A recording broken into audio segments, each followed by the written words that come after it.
Now we're going to move on to a topic. Those of you who are taking this course concurrently with calculus maybe have to hustle a little bit to understand this. Calculus is officially a prerequisite for this course, but we're treating it as a co-requisite, and that works out okay.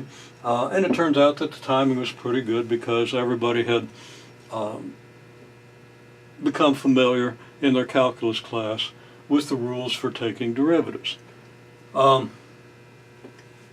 We start with the fact that the derivative of the sine is equal to the cosine.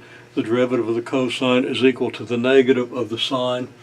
So I can write that, and I'll just write that for the derivative of the cosine is negative the sine of x. The derivative of the sine of x is the cosine of x. The second derivative of the sine of x, and you might not have seen second derivatives yet, is equal to the derivative of the sine x. So you just take a derivative of the sine and take a derivative of that. Okay? And you were asked to do this in class, and everybody seemed to do it just fine, given the information about the derivative of the sine and the derivative of the cosine. So the second derivative of the sine is the negative of the sine. Now, we have the equation y double prime plus y equals 0. Okay? So the question is y equal sine of x a solution of the equation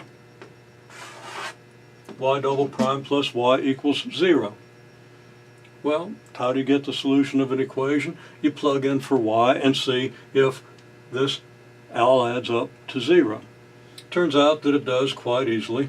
Now I think I called y1 the sine function, and I called y2 the cosine function. Okay, so if we plug in y1, the sine of x, we get y1 double prime plus y1 equals 0. Well, is that true? Well, y1 double prime is the second derivative of the sine of x, which is equal to the negative sine of x. So y1 double prime is negative sine of x, y1 equals sine of x. So now our equation becomes y1 double prime, which is negative sine x, plus y1, which is sine x, equals 0, and clearly that's always true. Okay, then is y2 equal cosine x a solution? Well, the derivative of the cosine is negative sine. The derivative of that is the negative of the derivative of the sine, which is the negative of the cosine.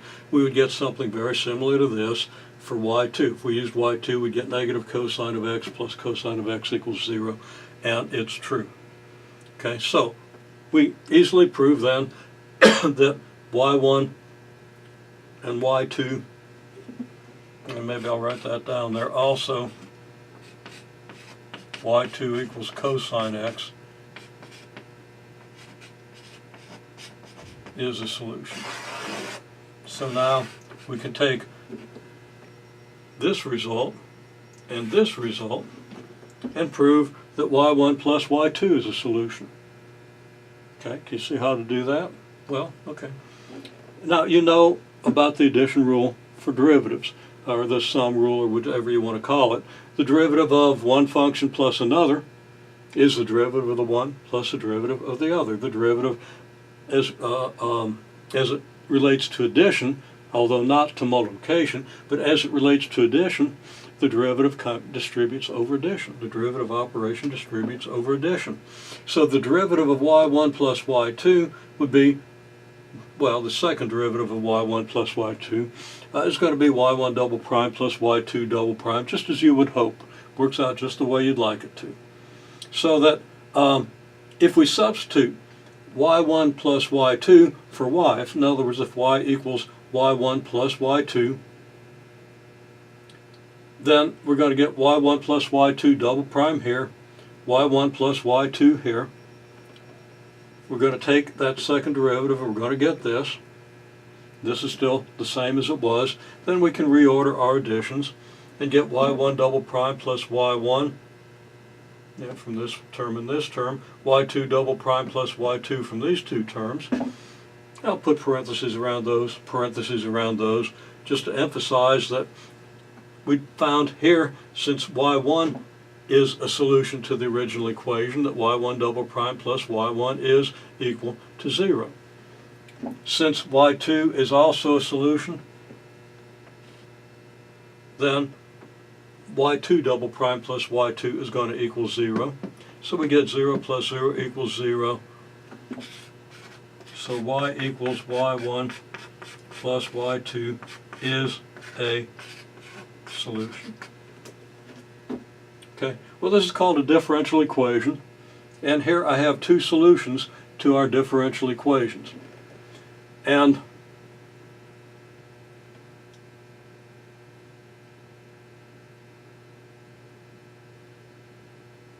then we have the question, and I'll address this in another video. I was just debating about whether to do this in another video or not. I'm just going with a general idea that shorter might be better. We want to next look at the question of, is a sum of multiples of y1 and y2 also a solution? So we'll take that up in the next video. You might want to think through that a little bit.